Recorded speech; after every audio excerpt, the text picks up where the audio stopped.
Plus une littérature est inutile, plus elle a de chances d'être de la grande littérature.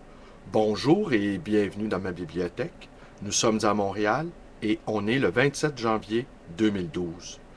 Ce matin, je lis Art et outrage d'Henri Miller. La mémoire et l'oubli. Des deux, je pense qu'il vaut mieux cultiver l'oubli. Je sais qu'en général, on insiste plutôt sur l'exercice de la mémoire. Mais à mon avis, avec les conneries que déverse la télévision, la radio, les journaux, les magazines et une bonne douzaine d'autres sources d'informations inutiles, nos pauvres cerveaux sont encombrés de faits sans importance. On devrait se débarrasser de toutes ces ordures, pas en incurgiter une de plus. Le bagage que chacun voudra ou aura besoin de porter au cours de sa vie variera selon les individus. Ce n'est en tout cas pas celui que les professeurs, prêcheurs et journalistes croient important. Il devrait y avoir place dans la mémoire de chacun pour le nom de la première fille dont on est tombé amoureux, pour le premier chien ou chat qu'on a eu, pour le moment où l'on en a entendu parler pour la première fois de telle ou telle chose étonnante. On peut laisser tomber les noms et les dates apprises à l'école, surtout les noms de batailles, des généraux, des traités et des guerres. Personne ne devrait être obligé de se rappeler des noms comme Alexandre le Grand, Gengis Khan, Attila le Hun, Napoléon, Dostoïevski, Walt Whitman, Robinson Crusoe, les voyages de Gulliver, le roi Arthur. On peut très bien oublier Hemingway, Scott Fitzgerald, Thurber et leurs pareils. Mais on devrait essayer de se rappeler Sherwood Anderson et Theodore Dreiser. Vous ne devriez pas oublier l'homme qui vous a rendu un grand service. Vous pouvez oublier Matthieu, Marc, Luc et Jean, mais pas le type qui vous a tiré d'un mauvais pas ou vous a sauvé la vie en vous donnant un bout de pain.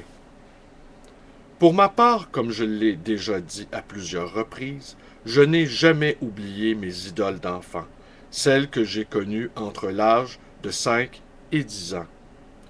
Johnny Paul surtout, un saint à mes yeux, qui livrait le charbon et le bois. Lester Reardon, que je n'ai jamais osé approcher comme Ulysse.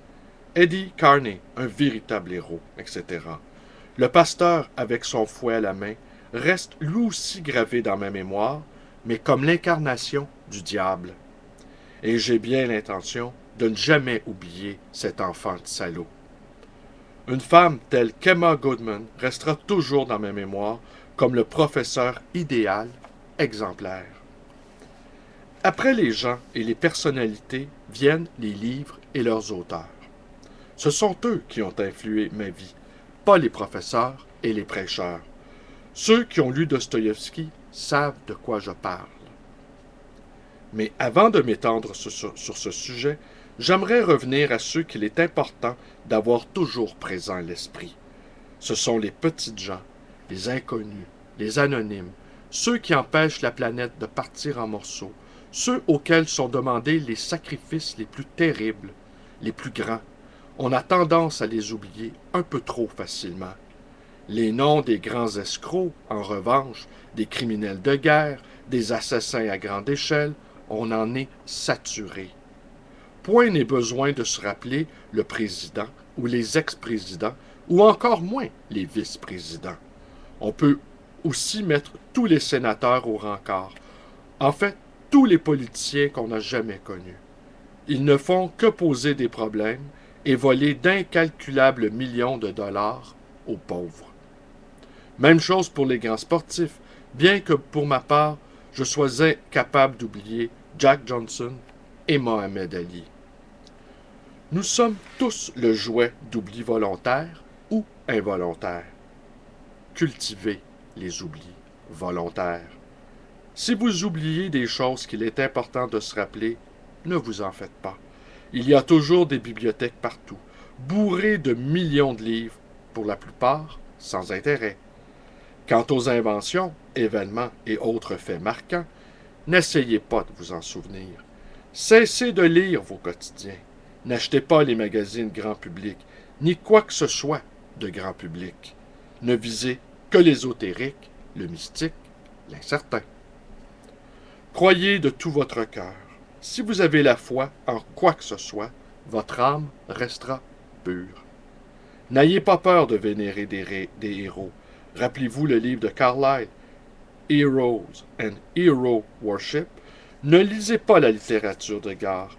Boycottez les éditeurs qui profitent de notre ignorance et de notre crédulité. N'attendez pas de miracle.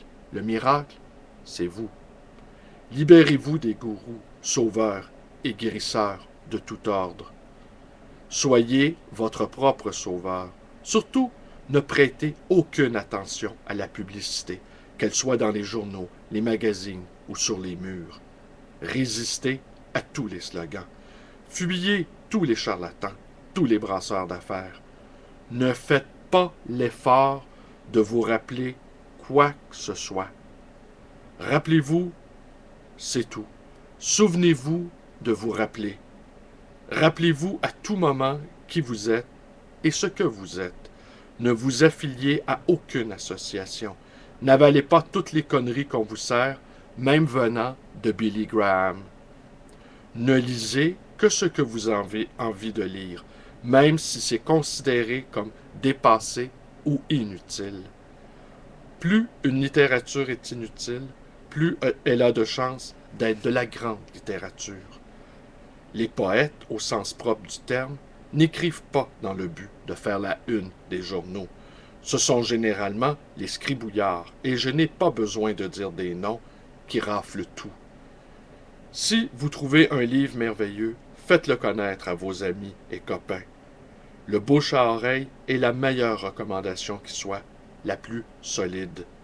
Parlez des livres que vous aimez, de ceux qui vous ont inspiré. Oubliez les courses, la politique, l'économie et autres trucs du même genre. Seul, vous ne pouvez pas rendre le monde meilleur. Le Bouddha lui-même n'y est pas parvenu, pas plus que Jésus ou Mahomet. Rendez-vous meilleur vous-même, vous y gagnerez à tous les coups. N'essayez pas de lire beaucoup. Quelques livres, des bons, suffiront. Écrivez vos propres livres dans votre tête. Quand vous découvrez un auteur qui vous passionne, vivez avec son œuvre. Laissez-la vous imprégner tout entier, pas seulement le cerveau. Un auteur dont vous êtes toqué peut vous faire bien plus de bien que Jésus, Pierre, Paul et la Vierge Marie réunis. Pour ma part, les auteurs que j'ai adorés, il y en a eu deux dans ma vie de lecteur, Knut Hamsun et Blaise Cendrars. Je pense aujourd'hui encore que Cendrars est le plus grand bonhomme que j'ai jamais connu. Il était tout, en plus d'être un écrivain. Il a brisé ses chaînes vers l'âge de 16 ans, quittant la Suisse et le milieu bourgeois où il avait grandi. Il a beaucoup voyagé, beaucoup lu, appris plusieurs langues, et s'est fait des amis non seulement parmi les gens sans importance, mais aussi fréquemment parmi les gangsters et les assassins.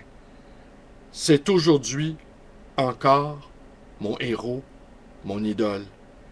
Quand je pense aux grands comme Shakespeare, Milton et les autres, eh bien, je trouve que comparé à Blaise Cendrars, ils n'étaient que des merdes. Ben voilà, merci beaucoup de m'avoir écouté. Si mes vidéos vous plaisent, vous pouvez vous abonner à ma chaîne YouTube, Blalonde 100, d'aller me rejoindre sur ma page Facebook, de venir me visiter en chair et en os à ma librairie Le Livre Voyageur à Côte-des-Neiges. Et si vous avez envie de discuter d'Henri Miller, vous pouvez le faire en me téléphonant au 514-736-0999. Merci et bonne journée.